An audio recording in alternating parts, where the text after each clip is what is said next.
Hello, my name is Jacob Canwright, and I am here to explain the evolution of photography from its first practical use back in 1837 all the way to modern times. Without further ado, the first photo you see here was taken by a man by the name of Louis de Ware back in 1837. And this photo, as you can tell, is on what should be a busy street. It is a busy street. It's just that the photo took 30 minutes to take, and therefore anything or anyone that moved throughout that area would simply not register on the camera as anything more than a blur.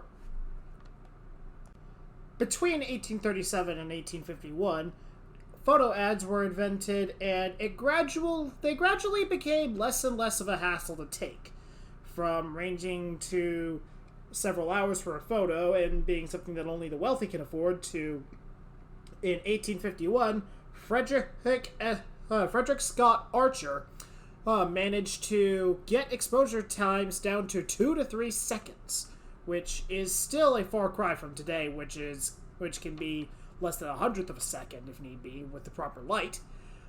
But it is a massive improvement upon the many, many hours it took for previous photos. 4 years after this, color photography was invented, although it was heavily finicky, primarily due to the fact that photography initially relied on plates that inscribed you had to develop a lot like film, but immediately after the photo was taken, and therefore the results could be heavily fragile and therefore heavily damaged afterwards. This all changed in 1871 when the negatives for photos were developed to the point that they did not have to be immediately developed. Between 1871 and 1884, photography became more prevalent, but not really open to the public. Such as the case with this photo, which is one of only 2 photos known to be a photo of Billy the Kid, which is the second guy from the left. This happens to be one of the photos that I did my hand at restoring. In 1900, the first mass-market camera, the Brownie, was released. And this is when color photography became much more popular, despite it actually being invented back in 1855. Around 1913 or 14, the first 35mm lens was released to the market, which captures more light than usual. And they are still used quite a bit today.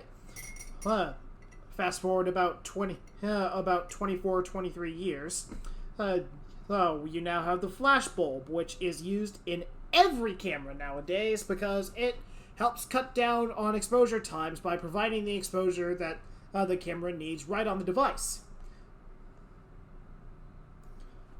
In 1948, Edwin Land invented the Polaroid, which it became one of the blockbuster cameras of its age, and carried on up until roughly the late 90s to early 2000s, when digital technology phased it out.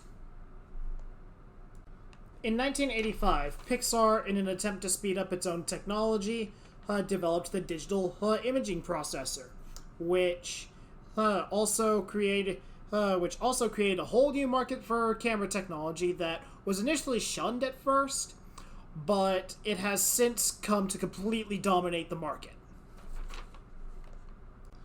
Now to the present day, cameras have gotten smaller and smaller, yet their quality has gotten higher and higher, with a camera that I thought was awesome back in middle school with 14 whole megapixels is now being trumped by cameras in most common phones nowadays. Like the Google Pixel 3, which has high definition range, slow motion, panoramas, you name it. And that is all for this video. I hope you all enjoyed, and I look forward to working with this in the future.